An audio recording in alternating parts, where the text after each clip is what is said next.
안녕하세요. 삶의 지혜와 깊은 울림을 나누는 시간입니다. 오늘 말씀을 듣기 전 잠시 여러분의 마음을 모아주시면 감사하겠습니다. 만약 이 이야기가 여러분의 마음에 와닿는다면 이 영상을 공유하는 작은 행동으로 주변에 하나님의 은혜를 전하는 통로가 되어주시길 바랍니다. 또한 저희 채널을 구독하시면 이처럼 위로와 힘이 되는 말씀을 정기적으로 받아보실 수 있습니다. 여러분의 영적인 여정에 저희가 동행할 수 있도록 기회를 주십시오. 이 말씀을 듣는 모든 분들께 주님의 평안이 가득하기를 기도합니다. 혹시 지난 한 주 유난히 힘든 시간을 보내신 분이 계신가요? 사실 저에게도 무척이나 힘든 한 주였습니다. 무엇 때문인지 콕 집어 말할 수는 없는데 그런 날들이 있지 않습니까? 이것 때문에 힘들었어라고 명확히 설명할 수 있는 사건이 있었던 것도 아닌데 그저 일주일 내내 무기력하고 마음이 축 처지는 그런 주간 말입니다. 저에게는 그 감정이 더 답답하게 느껴졌습니다. 왜냐하면 불과 얼마 전까지만 해도 제 삶이 정말 순탄하게 잘 굴러가고 있다고 느꼈기 때문입니다.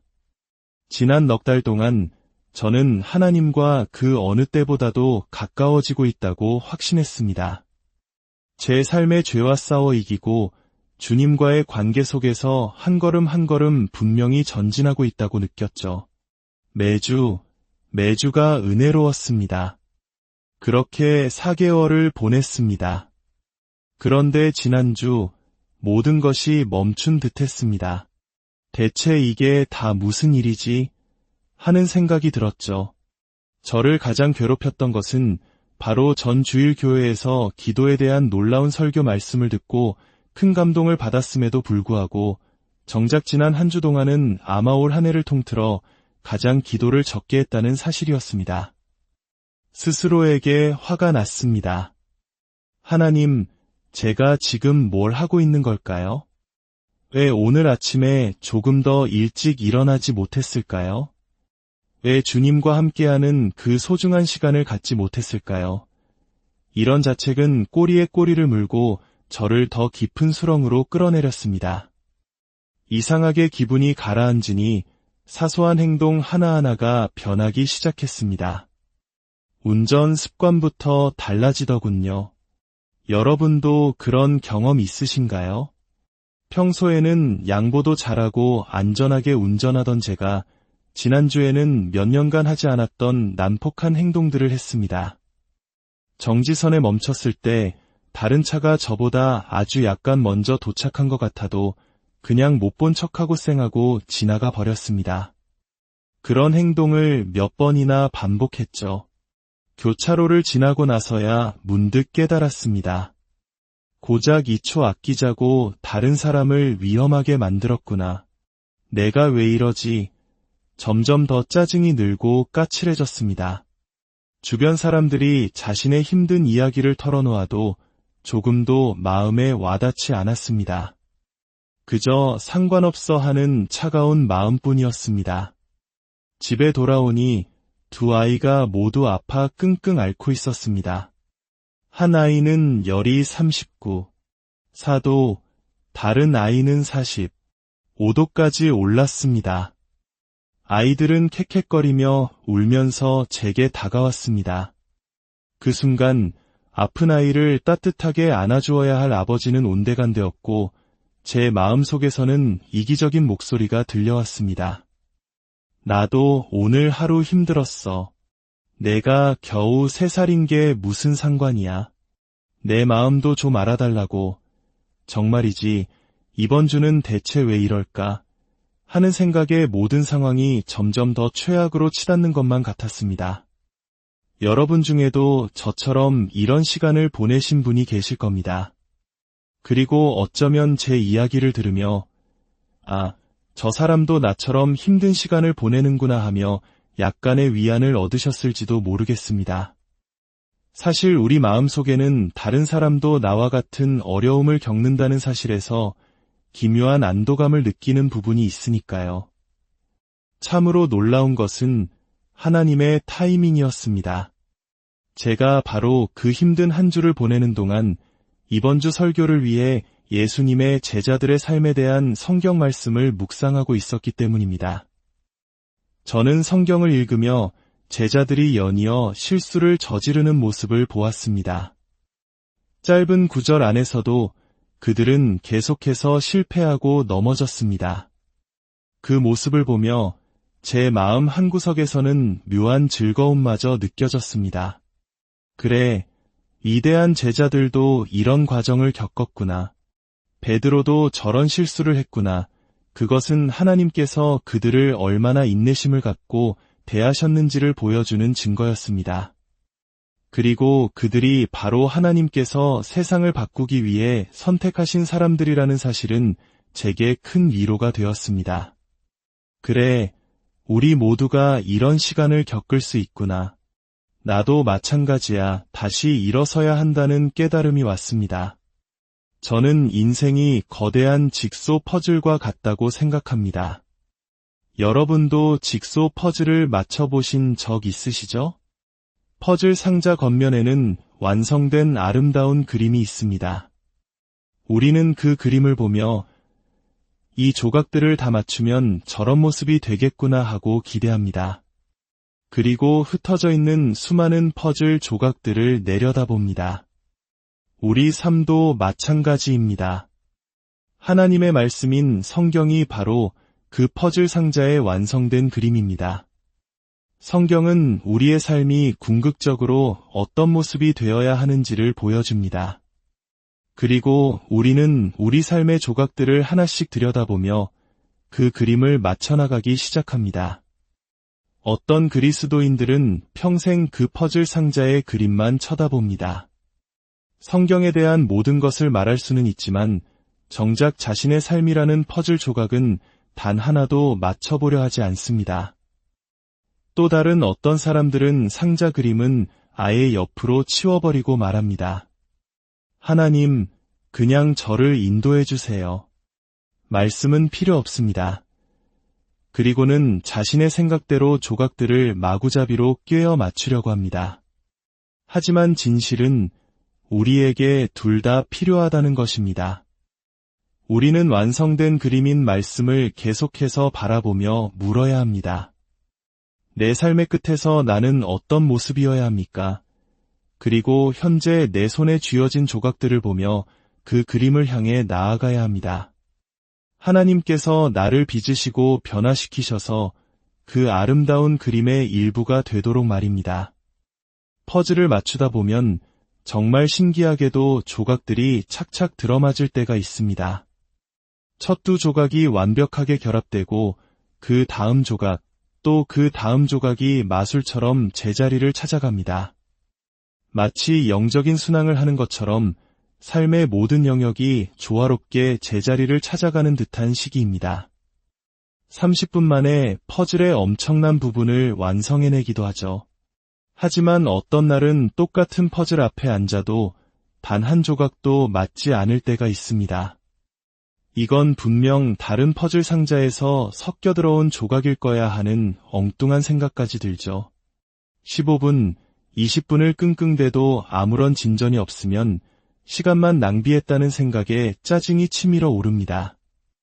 우리의 신앙생활도 이와 똑같습니다. 모든 것이 순조롭게 진행되고 삶의 큰 그림이 보이며 모든 조각이 제자리를 찾아가는 듯한 주간이 있습니다. 반면에 도대체 지금 무슨 일이 일어나고 있는 거지? 아무것도 되는 일이 없어라며 절망하는 때도 있습니다. 바로 그럴 때가 우리가 손에 든 퍼즐 조각을 잠시 내려놓고 다시 퍼즐 상자에 완성된 그림, 즉 하나님의 말씀을 바라보아야 할 때입니다. 그리고 기도해야 합니다. 하나님, 제게 지혜를 주십시오.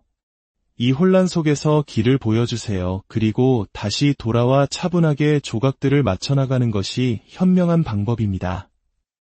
하지만 때로는 모든 것을 그냥 포기하고 싶다는 유혹이 너무나도 강렬하게 찾아옵니다. 그리스도인의 삶은 너무 힘들어. 나는 절대로 이 퍼즐을 완성하지 못할 거야. 나는 결코 하나님이 원하시는 온전한 모습이 될 수 없을 거야. 그렇게 모든 것을 내려놓고 돌아서고 싶을 때가 있습니다. 어떤 때는 단순히 조각을 내려놓는 것을 넘어 분노에 차서 조각들을 집어 던져버리기도 합니다. 심지어 이미 힘들게 맞춰놓은 부분까지도 손으로 휩쓸어 버립니다. 더 이상은 못 참아. 상관없어. 그렇게 삶의 조각들을 사방으로 흩뿌려 버립니다. 이미 질서가 잡혀가던 삶의 영역들마저도 다 포기야. 라며 내던져 버리는 것입니다.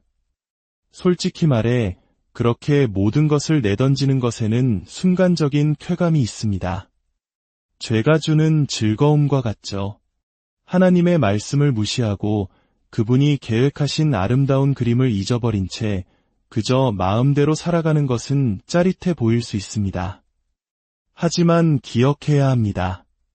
언젠가 그리스도께서 다시 오시는 날 그분은 우리에게 물으실 것입니다. 너의 삶은 어디에 있느냐?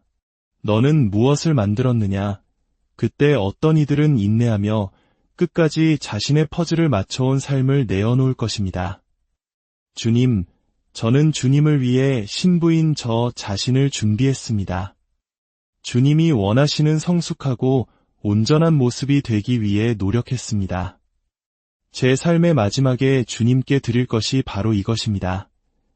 지금 이 순간 당신의 삶이 산산조각난 퍼즐처럼 느껴질지라도 저는 단호히 말씀드립니다. 다시 시작하는 것은 불가능하지 않습니다. 흩어진 모든 조각을 다시 찾는 것은 불가능하지 않습니다. 당신의 힘으로는 불가능할지라도 하나님의 능력이 당신의 삶에 임하시면 그분은 모든 것을 회복시키실 수 있습니다. 이 자리에 계신 많은 분들의 삶이 한때는 저 흩어진 퍼즐과 같았을 것입니다. 내 인생은 너무 엉망이야. 도저히 희망이 없어. 라고 생각했었겠죠. 하지만 어느 날 하나님께서 당신의 삶에 찾아오셨고 흩어진 조각들을 하나씩 맞춰주기 시작하셨습니다. 그리고 지금 당신은 거울을 보며 생각합니다. 내가 정말 예전에 그 사람이 맞나? 이것이 바로 하나님께서 하시는 일입니다. 제가 제자들의 불완전한 모습에서 위로를 얻었다면 그보다 더 큰 위로는 하나님께서 그들을 어떻게 변화시키셨는지를 아는 것이었습니다. 연약하고 실수투성이었던 그들이 결국에는 세상을 뒤집어 놓는 위대한 인물들이 되었습니다. 그것은 제게 분명한 메시지를 주었습니다. 그래, 하나님, 제가 비록 형편없는 한 주를 보냈고 주님이 원하시는 대로 살지 못했지만 주님은 제자들에게 그러셨던 것처럼 저에게도 인내하시는 분이심을 믿습니다. 저 또한 그들처럼 주님이 원하시는 사람으로 변화될 수 있음을 믿습니다. 하나님의 인내하심에서 우리는 참으로 많은 것을 배울 수 있습니다. 이것이 결코 우리의 죄를 가볍게 여기라는 뜻은 아닙니다. 하지만 하나님께서 불완전하고 수없이 오르락내리락하는 사람들을 붙드셔서 결국에는 위대한 작품으로 빚어내신다는 사실은 우리에게 큰 위안과 소망을 줍니다. 누가복음 9장 37절은 바로 이러한 제자들의 모습을 보여줍니다. 이 사건은 베드로와 야고보, 요한이 변화산에서 예수님의 영광스러운 모습을 목격한 바로 다음날 일어났습니다. 그들은 산 위에서 예수님의 얼굴이 해처럼 빛나고 모세와 엘리야가 나타나는 경이로운 광경을 보았습니다. 아마 그들은 밤새도록 그곳에 머물렀을 것입니다. 37절은 이렇게 기록합니다. 이튿날 산에서 내려오시니 큰 무리가 맞을세. 그들 앞에 한 남자가 나타나 외쳤습니다. 선생님, 청컨대 내 아들을 돌보아 주옵소서. 이는 내 외아들이니이다. 귀신이 그를 잡아 갑자기 부르짖게 하고 경련을 일으켜 거품을 흘리게 하며 몹시 상하게 하고야 겨우 떠나나이다. 예수님과 제자들이 산에서 내려왔을 때 한 아버지가 절박하게 다가왔습니다. 마태복음은 그가 예수님 앞에 무릎을 꿇고 애원했다고 기록합니다. 주님, 제발 도와주십시오. 제 하나뿐인 아들이 귀신에게 사로잡혔습니다. 갑자기 소리를 지르고 온몸에 경련을 일으키며 거품을 뭅니다. 불 속으로 뛰어들기도 하고 물속으로 뛰어들기도 합니다. 스스로 자기 몸을 해치고 있습니다. 우리는 이런 이야기를 읽을 때, 그래서 예수님이 귀신을 쫓아내셨구나 하고 쉽게 넘어갈 때가 많습니다. 하지만 잠시 멈춰서 여러분이 만약 그 아버지였다면 어땠을지 상상해 보십시오. 갓난아기 때부터 먹이고, 키우고, 함께 웃고 뒹굴었던 사랑하는 아들. 어느 날 갑자기 알 수 없는 존재가 아들의 몸에 들어가 그를 파괴하는 모습을 지켜봐야만 하는 그 심정을 말입니다. 얼마나 절망적이고 무력했을까요? 생각해 보십시오. 이런 문제 앞에서 우리가 기댈 수 있는 것이 무엇이 있겠습니까? 돈으로 해결할 수 있습니까? 의사가 고칠 수 있습니까? 그 아버지가 기댈 곳은 오직 하나님뿐이었습니다. 때로 우리 삶에도 이런 순간이 필요합니다. 세상의 그 어떤 것도 해답이 될 수 없고 오직 하나님만이 유일한 소망이 되는 순간 말입니다. 그 아버지는 예수님께 이렇게 말합니다. 40절입니다. 당신의 제자들에게 내쫓아 주기를 구하였으나 그들이 능히 못하더이다. 제자들은 실패했습니다. 그러자 예수님께서 이렇게 대답하십니다. 이 말씀은 여러분에게 충격적일 수 있습니다. 예수께서 대답하여 이르시되 믿음이 없고 패역한 세대여 내가 얼마나 너희와 함께 있으며 너희에게 참으리요? 내 아들을 이리로 데려오라 하시니 예수님은 제자들을 향해 믿음이 없고 비뚤어진 자들이라고 꾸짖으셨습니다. 그리고 내가 언제까지 너희를 참아주어야 하느냐 고 탄식하셨습니다. 이것은 단지 화가 난 사람의 말이 아닙니다. 안타까움과 사랑이 담긴 질책이었습니다. 생각해 보십시오. 불과 얼마 전 제자들은 예수님으로부터 귀신을 쫓아내는 권능을 받아 각 마을로 파송되었습니다. 그들은 성공적으로 사역을 마치고 돌아와 자신들이 행한 놀라운 일들을 자랑스럽게 보고했습니다. 그리고 바로 전날 밤에는 산 위에서 예수님의 신적인 영광을 목격했습니다. 그러나 그 모든 경험에도 불구하고 그들은 믿음을 잃어버렸습니다. 바로 일주일 전에 했던 일조차 해낼 믿음이 없었던 것입니다. 성경은 단지 제자들을 비난하기 위해 기록된 것이 아닙니다. 우리 자신을 돌아보게 하기 위함입니다. 나는 어떤가? 나는 지금 믿음이 있는가? 우리는 과거에 하나님께서 베푸신 놀라운 일들을 경험하고도 어느 순간 모든 것을 잊어버리고 의심에 빠지곤 합니다.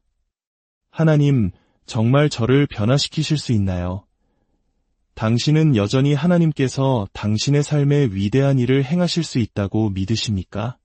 당신의 가정을 온전케 하실 것을 믿으십니까?